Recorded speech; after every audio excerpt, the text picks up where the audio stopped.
Howdy, all you delicious people. I'm here today to talk about Real Steel. So, this is a movie that I saw on Netflix. It's been a while since I've seen it originally. Legitimately, I think I probably have a much more profound thoughts about this. I think the first time when I saw it, I would just say, "Hey, a live action rock'em sock'em robots," and that's about it. Really, it's just another CGI'd movie that ultimately has Hugh Jackman in it. How can you not enjoy a movie that has Hugh Jackman in it? Because he's been in a number of just interesting, yet I think he always tends, for most of the time, to pick the right roles, with the maybe exception of maybe one or two things here and there. Wolverine or just what was that? No, I actually like that movie. I like Wolverine Origins, and ultimately, it doesn't matter whether or not that movie ultimately was uh, downplayed or claimed to just be an awful thing. It doesn't matter. It's an interesting enough movie to me. I like the dark and gripping nature that Wolverine Origins goes into. Mood point. Talking about that movie. Let's go into Real Steel. So, going into this movie, I kind of love that Hugh Jackman is kind of like a nomad. He's kind of just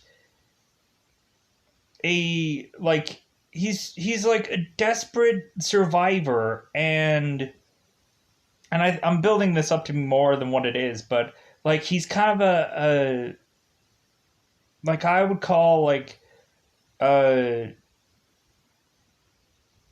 God, what was the perfect word? No one from nowhere. Kind of is what I would say that this person is.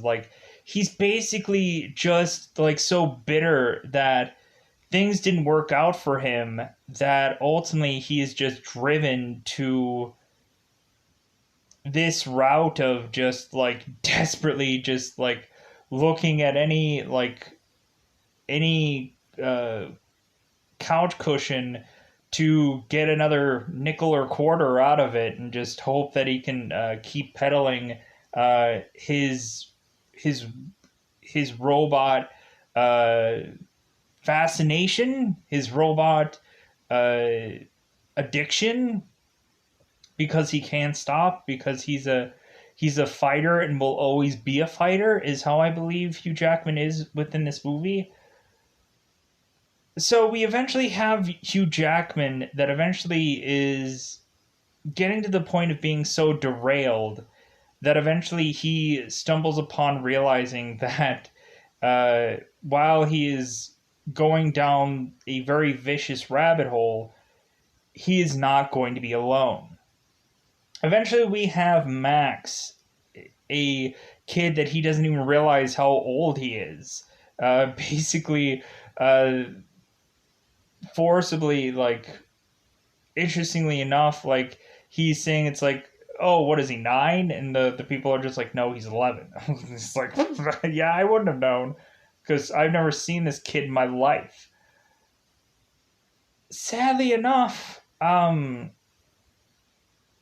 yeah, so there's some underhanded things going on, but uh, Hugh and Dakota, or Max and Charlie, end up tied together, and then ultimately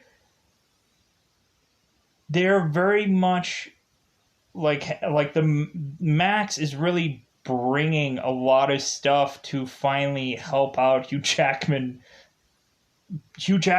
career, Charlie's career, really going into this and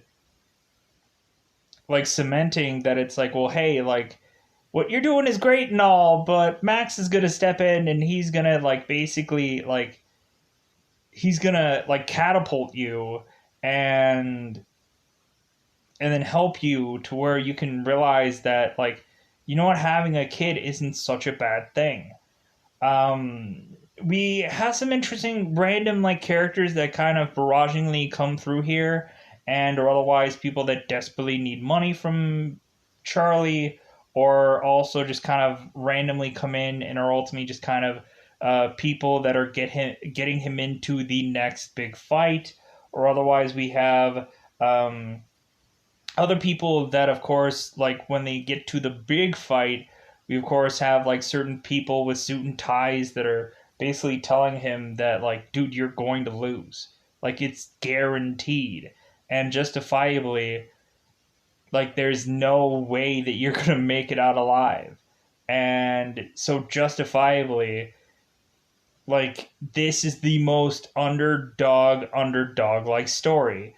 And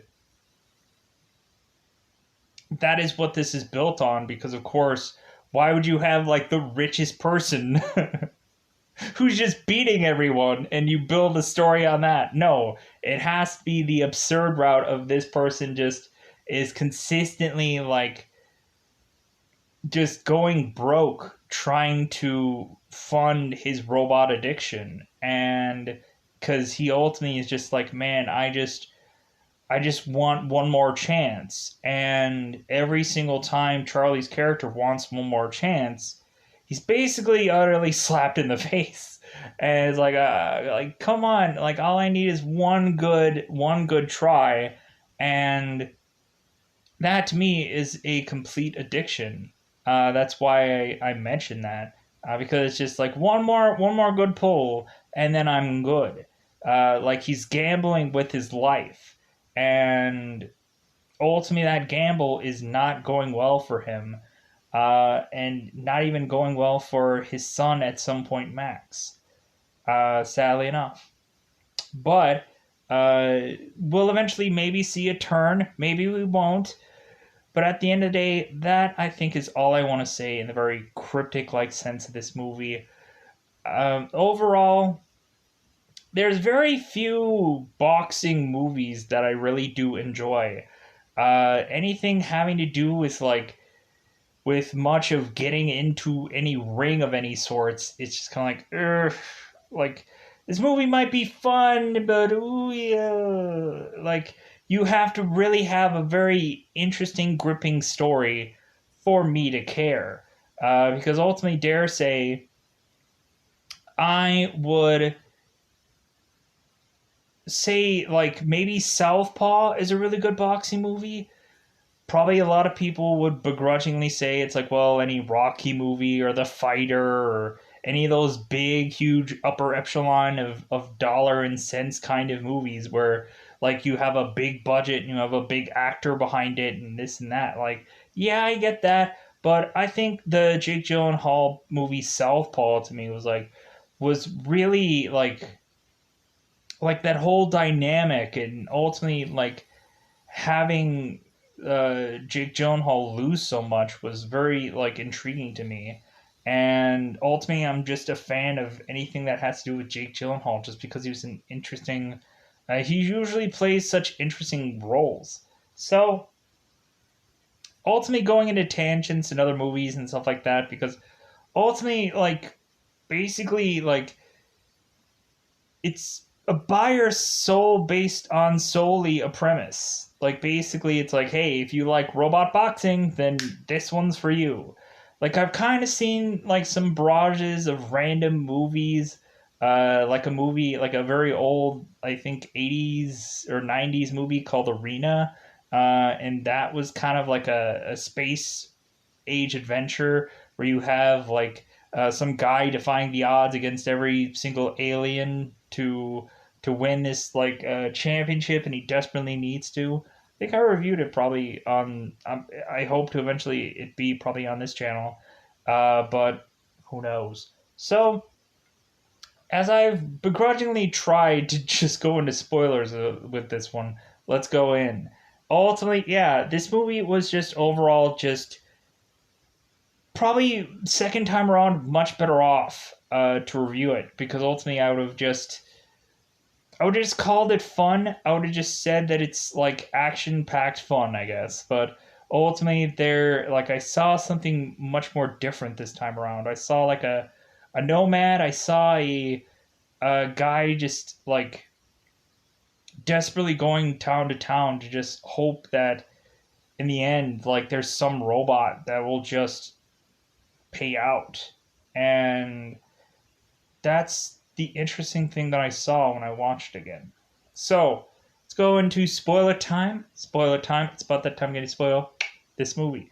So let's go out of our way to talk about the actual meat and potatoes of Real Steel.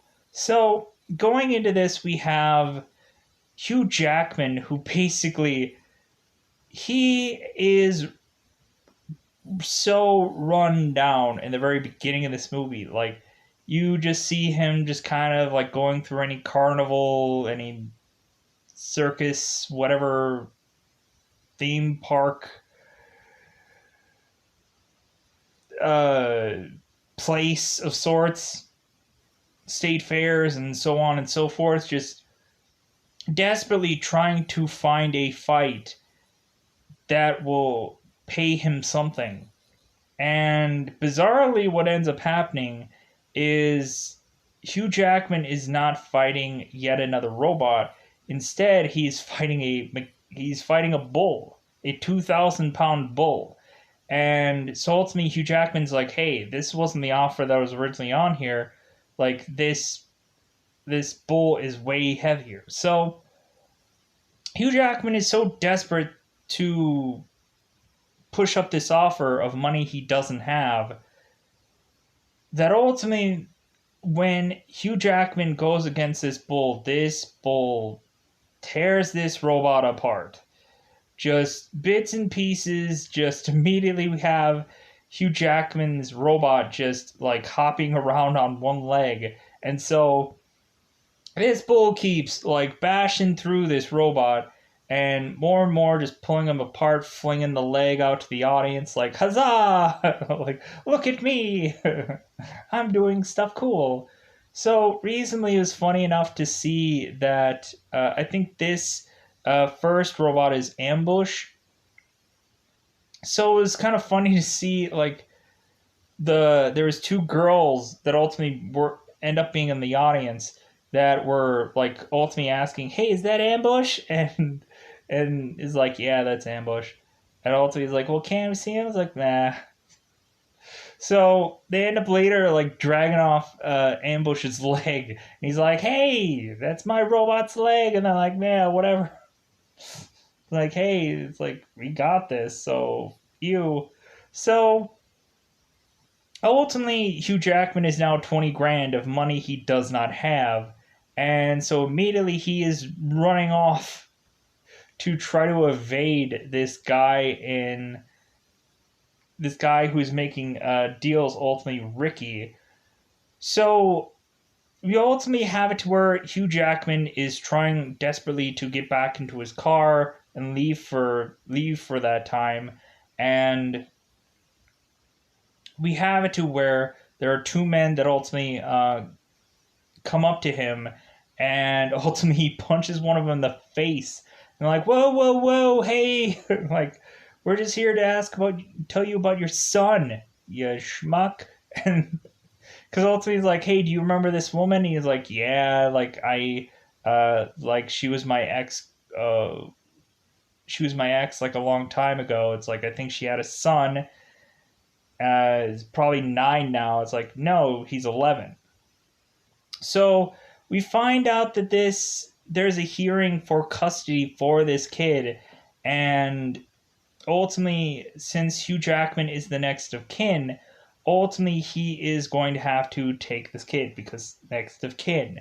And so reasonably, Hugh Jackman is meeting both Deborah and Marvin. And so ultimately, Hugh Jackman is coming in to sign, basically just think about just easily signing the rights over to now not being Max's parent because he's never been in his life, so why be there for him now? And ultimately Marvin is just like, you know what, how about you sign over the rights and I'll sweeten the deal. But ultimately I don't want you to do it now because reasonably me and Deborah are gonna have like a weekend getaway. And so ultimately Charlie is just like, okay, well, yeah, that's great and all, but you have to kind of sweeten the deal on my end. How about you give me $50,000?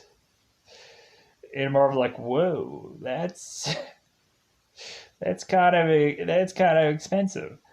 But anyways, Marvin's willing to pay, and so ultimately Max immediately finds out that like, dude, you sold me off. And Charlie's like, yeah, whatever, yeah, I sold you. Like, yeah, I basically bargained for you, $50,000. So Max is just like, you know what? How about like you give me the $50,000? You give me the money that he was gonna give you, and I'll just like go and do whatever I want. I'll just be gone. And Hugh Jackman's like, no, I need the money. So ultimately, Hugh Jackman crazily buys Noisy Boy, and basically like we ultimately now get to see Bailey, who ultimately owns this boxing gym, and ultimately Charlie and Bailey are in a relationship, obviously, and ultimately they are very much going to go into this and really just have it be that ultimately Bailey desperately needs money to keep her boxing ring alive, and because justifiably, it's not like she's given free sessions to anybody or sessions to seemingly anyone. So basically, this entire building is just sitting around going nowhere, but she can't sell it because ultimately, like, her father would crawl out of the grave to kick her butt. And so ultimately, we have Bailey who's desperately just going like, you know what? How about like you give me some of that sweet delicious money because I want money. And so instead Charlie buys Noisy Boy, but the only problem is Noisy Boy, like his voice part of this thing doesn't work. But Max decides to come in and realize that it's like, well, Noisy Boy is of course from Japan. And so ultimately Max starts speaking Japan, and Charlie's like, "You know Japan? Japanese? You know a place called Japan? No. You speak Japanese?" And the kid's like, "Well, yeah, because video games are better in Japanese." So Charlie eventually goes and like Bailey realizes, oh yeah, like his voice command is gonna have to be adjusted. So we have it again where Charlie ultimately goes and sees a character called Finn, which is played by Anthony Mackie, to get the biggest fight to play to fight against. I think his name is Midas. So we ultimately have it to where Charlie is desperate to get the biggest amount of money, and Max is desperately telling him, "How about you get the lowest rung fight? You easily win, and then ultimately we'll just move on." Reasonably, what ends up happening is that, of course, again, Hugh Jackman goes into a fight that he just ultimately just is outmatched and cannot win because ultimately Hugh Jackman is just consistently throwing himself onto the fire, like consistently. Like he kind of blames the robot. He just kind of blames anything other than realistically himself, that he can't win at anything with these robots. He just kind of assumes that he could just win. So we have it to where Hugh Jackman just sells Noisy Boy's head for a couple $100 and then has to go into this like deserted junkyard to get another robot, which basically ends up like saving Max's life. And so he decides like, you know what, I want to get this robot. And so Charlie's like, why? This is like a robot that's just like is just a robot that just is a person that takes hits. Like reasonably it's just a like sparring bot. It's nothing more than that. So Max eventually goes into like his first fight because ultimately he's like, well, like I'm going to take this robot and then I'm going to win. So basically, we have this bizarre-ish like environment, like this jungle-ish like environment that is like broken down and very apocalyptic in some form or weird way. So ultimately, uh, we have it to where Max is fighting some mohawked like man, and ultimately every all that he has to do is just last per x amount of minutes. I think it's maybe like a minute. Because ultimately, like they had a bet going that ultimately the Mohawked man is going to beat this kid in less than a minute, and then they'll give him X amount of dollars. So Hugh Jackman is just like, hey, don't come crying to me when your robot's gonna die. And Max is like, nope, he's gonna make it. He's gonna do it. Because ultimately, Max realizes that this copy bot, this bot, seems to have some kind of spirit within him, Adam. And ultimately, it seems like this robot can supposedly understand him, which I don't really quite understand. Like as if there's some kind of ghost in this machine, or there's something less spooky about that, like some like whole like spirit situation of wanting uh, this to turn around for Max and Charlie, I guess. Is I don't know, there could be any kind of way you could write around this to just be like, oh no, like this one robot is the one robot that came back to life. I don't know. It's a weird concept. But you have this robot, Adam, that eventually goes into here and fights this seemingly bigger robot. And reasonably, what ends up happening is Max is like really just avoiding this robot to a really good degree, or taking some hits but not too much damage. And then ultimately, like Hugh Jackman is just like oohing and ahhing. He's like, hey, let me take over, let me do it, like I'll help you. And ultimately Max is like, no, like I'm doing it, like I'm doing this. And because ultimately you told me I was the one to do this. So because hilariously enough, at some point Max is showing the robot like some moves of what to do, ultimately programming some things for the robot to figure out and be having a processor and stuff to process things. So ultimately, like it seems like Max is putting so much more into this robot than Charlie, I think, ever did. Like basically, he was relying on the fact that uh, like these robots had certain key things, and that's all he ever did. And reasonably, that is the biggest problem. Is just like, well, if anybody knows anything about Ambush or Noisy Boy, basically they're toast, because Charlie is just doing the exact same thing that people have seen time and time over and over again. He's not doing anything different. He's not adjusting. So back at this fight, we have Max, who is clearly just outlasting this person. And in the end, we have Adam, who eventually wins by a technicality, because the robot ends up having a seemingly malfunction and basically like smacks himself onto the head repetitively to ultimately be he himself fallen over. And and Hugh Jackman is saying, like, yelling out that it's like, hey, that's a malfunction. It's like, yeah, like we should be winning this.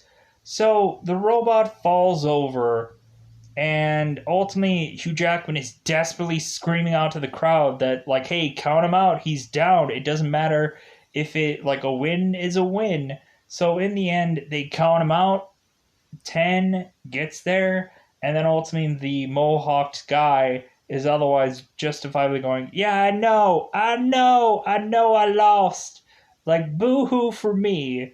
And so justifiably, they're like, yeah, give me that sweet, delicious money. So basically, they end up having to forcibly realize that Max is completely right about everything. and Charlie's completely wrong about everything.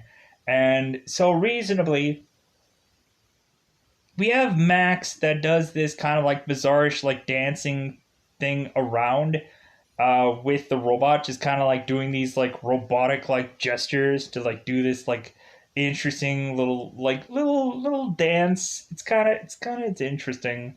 And so relatively Charlie is like, you know what, like I will train this bot, I will really train this bot to like to mimic my movements and to really get this bot to where it should be if you do the dances. If you dance.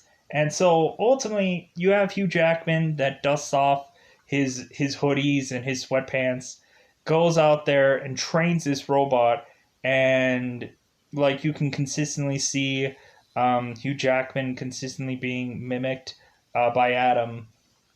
And basically it's kind of like funny how uh like how we approach this, because Hugh is like going through here and he's looking at him. He's like, "Yeah, you're not even getting tired, huh?" And basically he's like holding his shoulder. He's like, "God, my shoulder." And the robot's doing the same thing. It's like, "Hey, you too?" Like, "Yeah, I know." Like, "We're getting old, buddy." And so it's like it's kind of this funny little moment here.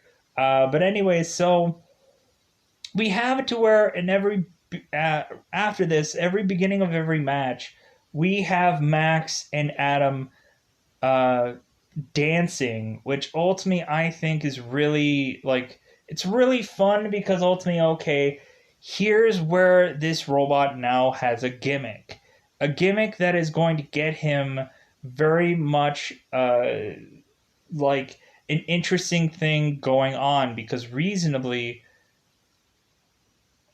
like they a lot of people don't care about the fights, but they say it's like, hey, there's a kid that dances with a robot, isn't that interesting?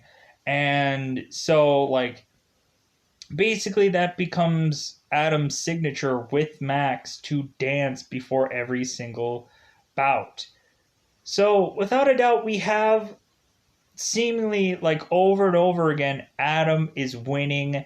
We have these montages of these matches, and ultimately we have uh, like people on the radio talking about Charlie and Max and how they're the dancing robot esh like people. And so like basically it ends up that these people are doing so well that ultimately eventually Ricky, who ultimately is the like cowboy esh like character that ultimately was out of $20,000 originally, is coming back for him.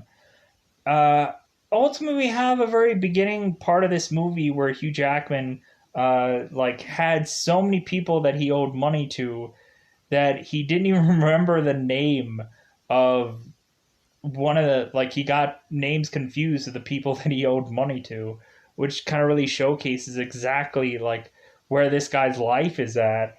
But now Ricky is eventually beating up Charlie and Max to ultimately take their lunch money. Basically, Max is the one that is holding all the cash, and and basically like not only Charlie but then Max gets beaten up by these people, and like he steals his money. But it seems like Ricky is like, no, this isn't really over. This isn't really over. So Ricky eventually goes into Charlie's and Max's big match and tries to make a big bid against Charlie and Max. So big that he doesn't have like enough money to make up for it. But and eventually, like Finn, who is Anthony Mackie, is kind of just looking at him as like, hmm? It's like, hmm? Like, do you have the money there, Bucko? Do you have the sweet delicious cash? So ultimately, while like Charlie and Max are really having this nice little moment, eventually we have to have it to where ultimately after like the whole beating up situation, but then eventually them getting into a big league match against Twin Cities and eventually beating that match and then leading to being beaten up after that. Basically, Max ends up going with his Aunt Deborah, and Hugh Jackman not only goes to Bailey and drives like a million miles away just to a million miles out of his way to just kiss her and then tell her it's like, yeah, I need to leave, like I need to go and I need to get Max. And she's ultimately like, dude, you drove like so many miles to just give me a kiss. And he's like, worth it.